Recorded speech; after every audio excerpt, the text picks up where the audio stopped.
All right, so let's move on here to a big issue, a looming issue. No matter who wins the presidency, I think something that all investors and all Americans should be aware of, that this thing is going on. You've got a story about this on InformedAmerican.com. World Bank tells U.S. and other major nations to write off debt.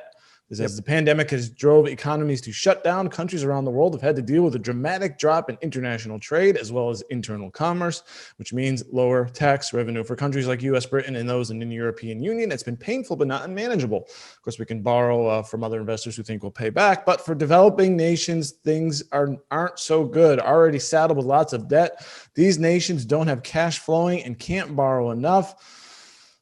So they're getting drowned under debt, Rodney. The economies are stagnating. They're not big enough to be able to kind of print enough money or borrow enough money for them to make good.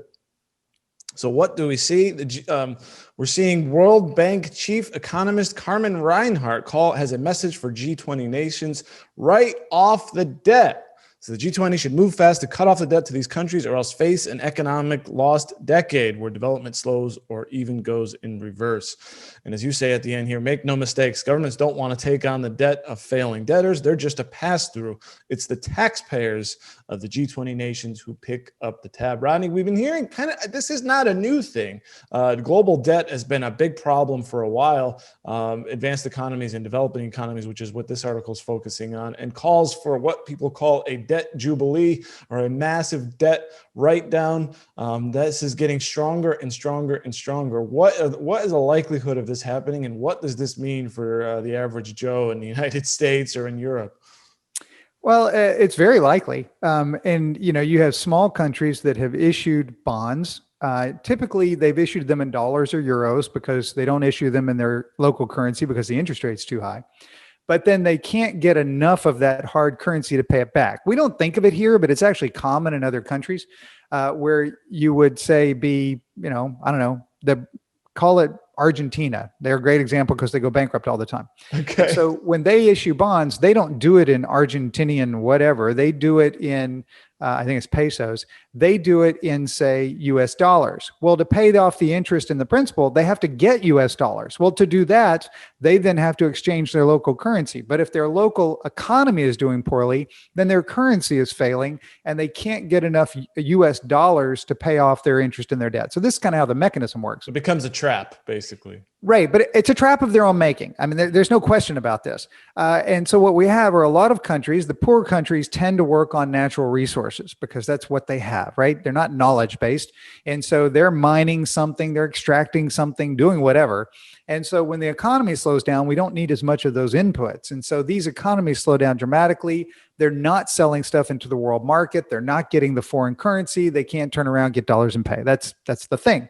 And so if you hold them to their debts, then what you're going to force them to do is kind of sell off their assets and shrink what they have to pay off this debt, which means they have less that they can count on to move forward going on.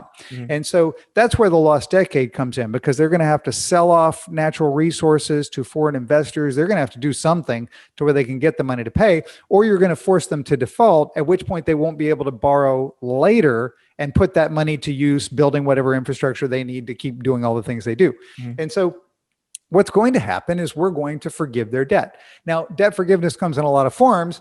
It's not normally 100%, hey, just don't pay it anymore. You say, hey, don't pay it for 6 or 7 years. Hey, pay a lower interest rate.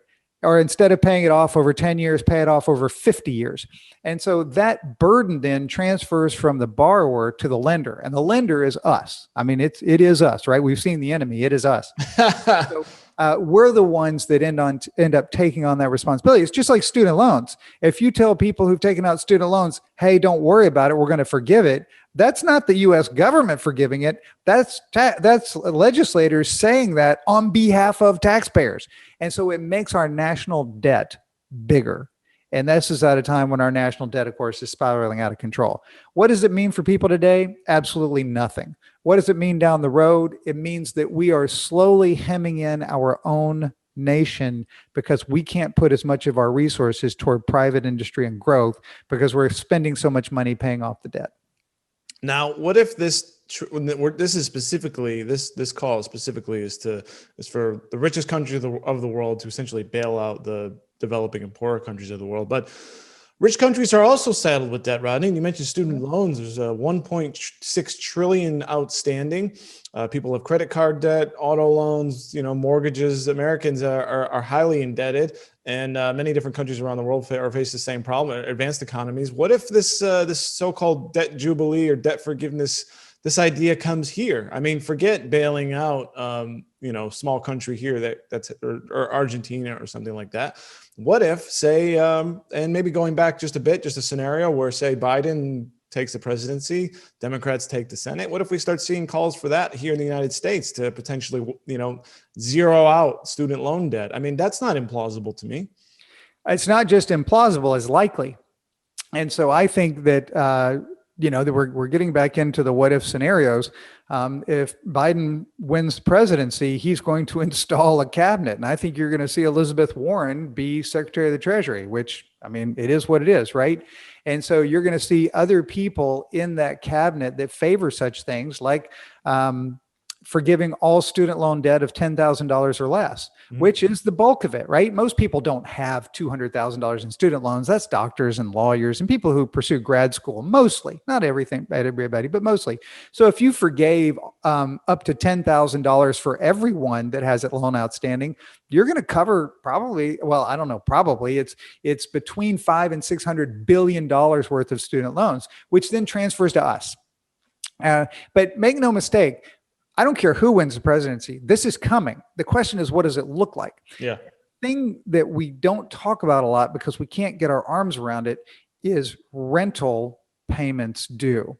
Because through the CDC, we have told people you can't be evicted right now. And so what you have are a lot of people who are renting their apartment or whatever it is who are not paying their rent because they're saying that the pandemic has put them in a position where they can't. I'm not arguing that. But it doesn't make that debt go away. They still owe the rent they're not paying. And as it accumulates over 3, 4, 5, 7, 10 months, at the end of this, when they're back to paying, they're going to owe 10 months of rent. And I got a question. If you couldn't pay the rent at the time, do you have 10 months of rent? No. Right? And obviously not. It's silly. And so what's going to happen is you're going to have landlords out there who have this debt that they're owed by the renter. And they're going to want to collect because they're owed the money. They have their own bills. And so they're then going to take this person to court to say, hey, you have this outstanding debt. And what's the renter going to do? They're going to leave and they're going to say, oh, I'm not going to rent here anymore. I'm going to go over to this next apartment and I'm going to tell that landlord, hey, yeah, I didn't pay back rent for 10 months, but I do have this job and I'll pay you. And so we're going to have this huge debt that's going to be traveling around with people, and they're either going to get their credit dinged and have all sorts of issues going forward, or we're going to go through some sort of massive write-off of that sort of thing. And that's what I think is coming. Yeah. So this is coming now. What can how does this impact, say, the typical investor? Does this mean they need to hoard gold, buy gold or something like that? And what does this mean? Worries of the dollar going to hell or something like that? I mean, what can be some common sense steps people can kind of prepare themselves? Because as we're seeing, what the taxpayers are going to take all this on, and then how does the U.S. government pay for all this? So, well, again, I mean, if it adds another $1 trillion to the economy or to the debt, will anybody notice? I mean, you go from 27 to 28 trillion in the midst of the pandemic spending and everything else. It's going to be a nothing burger on that side. On the consumer side, it makes a difference. If consumers are saddled with this, then they're not going to get credit cards at the same rate that they did before. They're not going to get loans to buy homes like they did before. And so what it's going to do is slow down the economy on the consumption side, but for a very specific group. And so people have been talking about a K-shaped recovery. A V is when we come down and we jump back up, and a W is where it goes down twice and then goes back up. But now a K-shape is where it kind of splits, where people who have higher paying jobs, who kept their job and work remotely, all that stuff, they've been saving money because they're not going to concerts. They're not going on European vacations. They can't do anything, so they got a bunch of cash. They're doing quite well. People who are in service jobs, people who are in frontline jobs, people who don't have as much money saved and can't work remotely, they're not doing well. And so it's going to create much greater inequality in the economy. We are in an absolutely different world, Rodney. Hopefully we can we can get through this. It doesn't look very good right now. It seems like it's going to be a while.